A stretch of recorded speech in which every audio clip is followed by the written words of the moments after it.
تو یہ انشاءاللہ ماشاءاللہ ہی چل رہا ہوتا ہے, باقی کچھ بھی نہیں ہوتا. ہماری جو خلافت عثمانیہ تباہ ہوئی ہے وہ انشاءاللہ ماشاءاللہ پہ ہی ہوئی ہے, صرف انشاءاللہ ماشاءاللہ. ویسے تو انشاءاللہ کی بڑی حیثیت ہے بھائی.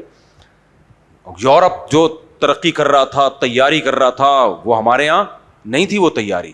ہمارے ہاں پریس جب وجود میں آیا ہے تو اس پہ بحثیں چل رہی تھی کہ وہ چونکہ مشینوں میں چھپے گا تو بے ادبی ہوگی. گورے نے کتابیں چھاپ چھاپ کے اسلام کے خلاف یہ بالکل ایسے ہی ہے جیسے آج میڈیا. ابھی بھی بہت سے علماء کہتے ہیں علماء کو ٹی وی میں نہیں آنا چاہیے, میڈیا پہ نہیں آنا چاہیے. کیا بھائی کہاں بیٹھ کے؟ وہ کہہ رہے ہیں نہیں, علماء اب باطل اپنی بات کرتا ہے, میڈیا پہ ڈالتا ہے, کروڑوں لوگوں تک پہنچا دیتا ہے. حق کی بات ہو رہی ہے 6 آدمیوں میں بیٹھ کے, تو غالب باطل آئے گا یا حق آئے گا یا باطل آئے گا؟ باطل آئے گا. وہ اسباب اختیار کر رہا ہے. حالانکہ ہمارے مذہب میں اسباب اختیار کرنا فرض ہے, اتنا فرض ہے.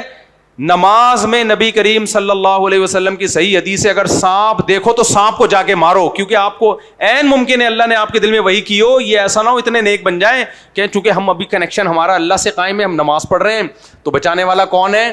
اللہ. تو اللہ پہ توکل کا کہیں یہ غلط مطلب نہ لے لیں, ورنہ ساری دنیا کو پتا ہے سانپ نظر آئے تو کس کو مارنا ہے؟ سانپ کو. یہ کوئی بتانے والی بات ہے؟ لیکن نبی بتا رہے ہیں کہ نماز میں اگر سانپ نظر آئے تو کیا کرو؟ ظاہر نماز توڑنی پڑے گی نا اس کے لیے. بعض فقہا کا تو مذہب ہے کہ نماز کے دوران سانپ مارو تو نماز ٹوٹتی نہیں, کیونکہ نبی کے حکم پہ آپ یہ کام کر رہے ہو.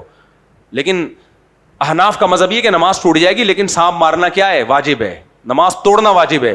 وہاں بھی تو یہ کہا جا سکتا تھا انشاءاللہ, زور سے ایک مد کے ساتھ, انشاءاللہ کچھ بھی نہیں ہوگا, کیونکہ میرا کنیکشن کس سے ہے؟ اللہ سے. تو جس مذہب میں سب سے زیادہ اسباب اختیار کرنے کا حکم ہے, اسی مذہب کے علم بردار نہ سوچتے ہیں. دیکھو پوری ایک سورت نازل ہوئی ہے سورہ شورا کے نام سے, نام ہے مشورہ, کیونکہ کامیابی کے اسباب میں ایک مشورہ بھی ہے, تو اللہ نے پوری سورت اس نام سے نازل کر دی. پتہ چلے مشورے کی اہمیت کتنی ہے. ہمارے یہاں ہے مشورے کی اہمیت.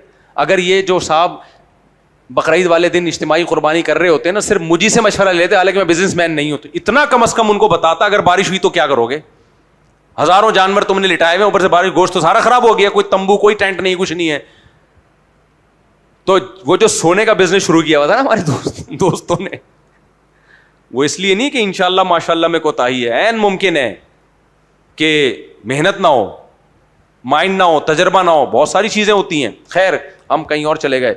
تو میں یہ مثال دے رہا تھا کہ اللہ نے قارون کی مثال دی ہے, ہمارے لیے بہترین نمونہ ہے اس میں.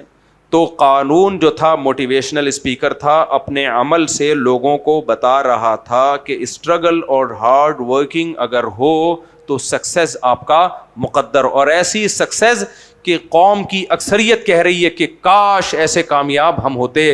حالانکہ بعض لوگوں کو جو سکسیز مل رہی ہوتی ہے اس میں کچھ لوگ کہہ رہے ہوتے ہیں یہ کامیابی ہے, کچھ کہہ رہے ہوتے ہیں کامیابی نہیں ہے.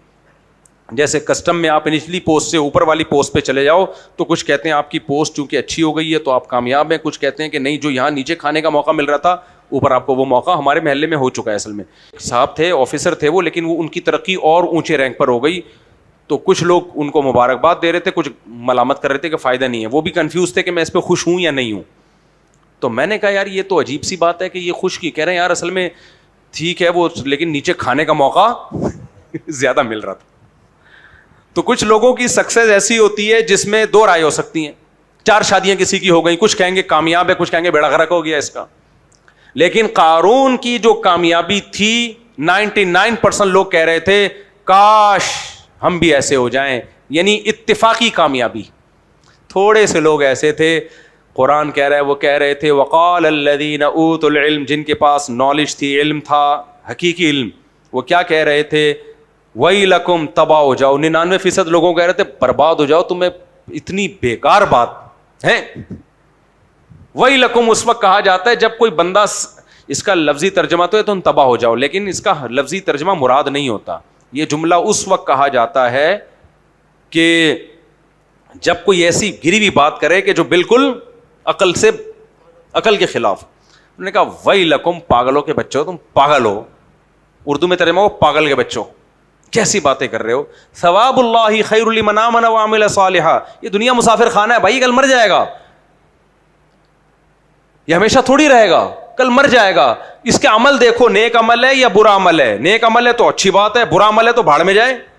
کیونکہ نیک عمل کرنے والوں کو آخرت میں ثواب ملے گا جو اس سے بہتر, اور برا عمل کرنے والوں کو آخرت میں عذاب ملے گا. تو جس غربت کے عذاب میں تم ہو وہ عذاب اس سے زیادہ خطرناک ہوگا. تو انسان عمل کے لیے بنا ہے, شہرت اور پیسے کے لیے نہیں بنا.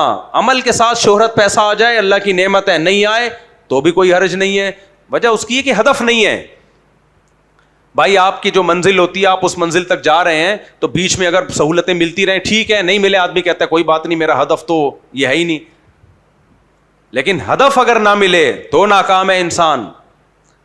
تو اللہ نے تمام حاسدین کے لیے ایک زبردست بات بتا دی, اور بتا دیا کہ جب تمہیں جیلس ہونا کسی کو دیکھ کے تو فوراً بولا کرو, اپنے آپ کو گالی دیا کرو, ویلکم, اپنے آپ کو بولا کرو تباہ ہو جا. ثواب اللہ خیر لمن آمن وعمل صالحا. بھائی عمل اگر اچھا ہے اور نیک اعمال اور برائیوں سے بچنے کی توفیق مل رہی ہے, پھر تو یہ مجھ سے آگے نکل گیا. نہیں مل رہی, بھاڑ میں جائے, اس نے بھی مرنا ہے اور میں نے بھی مرنا ہے. مر گئے سب, کہانی کیا ہو گئی. ہم سے پہلے تو بڑے بڑے مقابلے ہوئے ہیں لوگوں کے. مقابلے حسن میں بھی عورتیں جیتتی ہیں نا, مقابلے حسن میں عورتیں جیتتی ہیں. تو جیتنے کے بعد کیا ہر سال جیتتی ہیں؟ 20 سال کے بعد اس کو لے آؤ کہ آپ 20 سال پہلے انٹی آپ مقابلہ حسن جیتی تھیں, کائنڈلی 20 سال ہو گئے دوبارہ آئیں. وہ کہیں میں نانی ہوں, میری نواسی کو تو لے جاؤ, میں اب اس قابل نہیں ہوں, مجھ پہ استری کر کے بھی میری سلوٹیں ختم نہیں کی جا سکتی. چہرے پہ اتنی سلوٹیں آ گئی ہیں اور اتنے نشانات آ گئے ہیں, اور ایسا ڈینٹنگ پینٹنگ کا کام کر کے بھی اب وہ نکھار پیدا نہیں ہو رہا. تو میرے بھائی, اور یہ زیادہ ٹائم نہیں لگتا, 10 15 20 30 سال. کیا خیال ہے آپ کا؟ کیا خیال ہے میں 20 سال کے بعد بیٹھ کے یہ ٹھش پش بیان کر رہا ہوں گا, یہاں میں آ رہا ہوں گا, اگر زندہ رہا بے ساکی سے آؤں گا, آئے ہوئے نکل رہا ہوگا, موٹا سا چشمہ لگایا ہوا ہوگا, آپ لوگ کو دیکھ رہا ہوں گا. کیا خیال ہے؟ تو یہ تو دنیا کی حیثیت ہے یار, تو 2 ٹکے کی حیثیت نہیں ہے. اس میں کسی سے جیلس ہونا اور حسد کرنا وہ کہاں نکل گیا؟ کہیں بھی نہیں گیا. محمد شاہ کے قبرستان میں آ رہا ہے وہ بھی 10 20 15 20 سال. اور اس سے پہلے بڑھاپے کو اگر دیکھ لو تو وہ تو اور جلدی آنے والا ہے. تو حسد تو بیوقوف لوگ کرتے ہیں. شیطان نے حسد کیا آدم علیہ السلام سے, آدم علیہ السلام کو تو کوئی نقصان نہیں ہوا, اپنا بیڑا غرق کر دیا ہمیشہ کے لیے. آدم علیہ السلام کا کیا نقصان کیا؟ اپنا بیڑا. آدم علیہ السلام کو تو اس نے غلطی کروا کے جنت سے نکلوایا, وہ بھی اللہ نے توبہ کروا کے معاف کروا دی.